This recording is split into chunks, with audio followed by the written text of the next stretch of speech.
What's up, everybody? It's the Digital World Podcast, and sorry for my absence the last couple of days. I just got back from traveling, and so it's good to be back. There's been a lot that has happened, and I'm catching up here.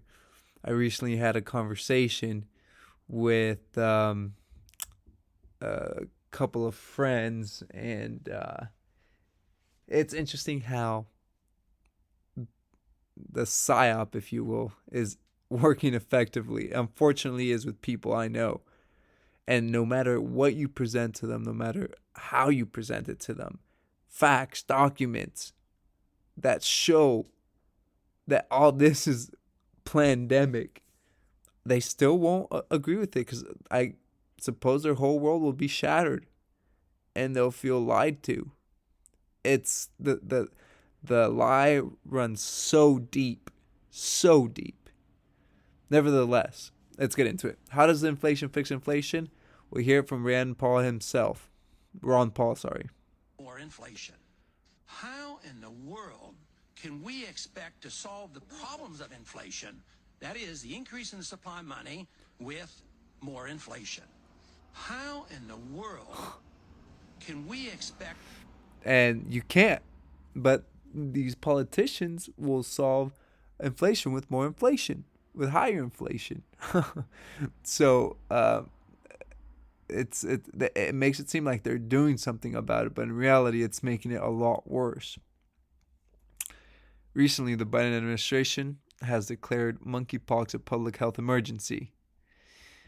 And so, folks, it's gonna get uglier before it gets better. This I've always been harping on this point. I've always said it's gonna get worse before it gets better. And that's why you have to start making preparations. And I've been saying you can't eat money. What's important is food, water, and shelter. And so I've been, the last couple of weeks have been a very trying time for myself. You guys know I lost my job over a stance I took for my health, and it is what it is. But I have been blessed, and now I have found another job. And so, folks, when you put your principles ahead of everything else, God will guide your path. And it's been trying time to say the least, but new opportunities arise, and that's why I harp on people to stand on their principles, to know their principles, to extrapolate as much as they can about what they believe in. So when trying times come, you're firm, you stand strong on those principles, because everything is only going to get harder.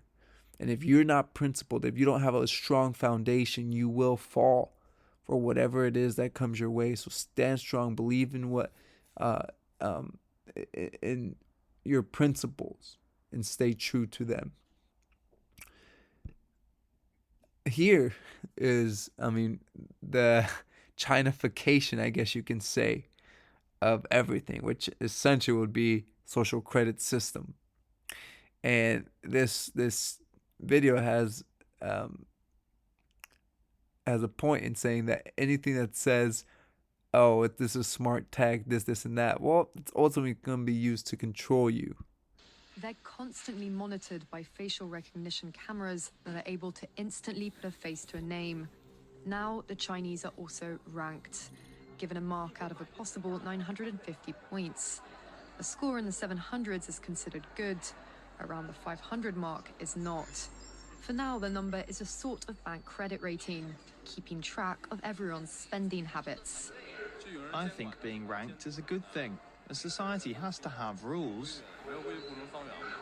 It forces us to be well behaved. It may seem scary, but it's just like that here. We're used to it, and anyway, we don't have a choice.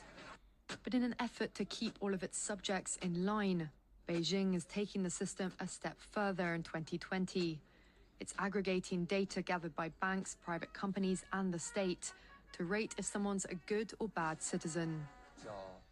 By using the most data possible, the so-called big data, the system will play an important role in rebuilding a moral society. The state will go over every detail of a person's life with a fine-tooth comb.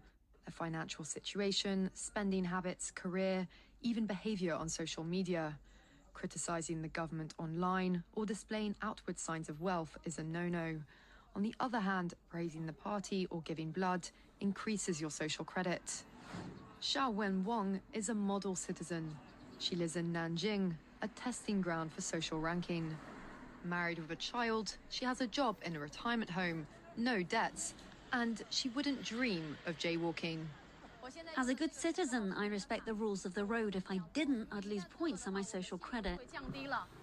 In theory, everything can be taken into account in the social score, even the most innocuous errands like supermarket shopping. When Xiao Wenwang makes an electronic payment, her purchases tell the state a lot about her. Buying cigarettes would count against her. On the other hand, nappies show she's an attentive mother. Beer could indicate alcoholism. She'd be better off buying water. In this pilot city of 8 million people, there are only 18,000 model citizens. For Xiao Wenwang, there are... So, folks, they'll know everything about you and there'll be no privacy. And at the end of it, they're going to use this climate narrative to go ahead and coerce you, whether you realize it or not, into doing what they want you to do.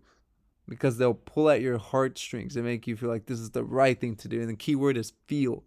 But logically, you'll know that's not the right thing to do. So, and first of all, this green climate agenda, folks. So the wind turbines here, 10 to 20 years lifespan. After that, they end up in a landfill. And it's estimated that 40 million tons of wind turbine blade waste in the landfills by 2050. Like, this is not sustainable, and this is what I'm talking about. People think that it's the idea sounds good, but the logistics and the end results are not at all what people are wanting to accomplish. So be wary of everything that they're trying to throw at you. Anyways, this is the Digital World Podcast. Thank you for watching. Like and subscribe to the channel. And I'll see you in the next episode.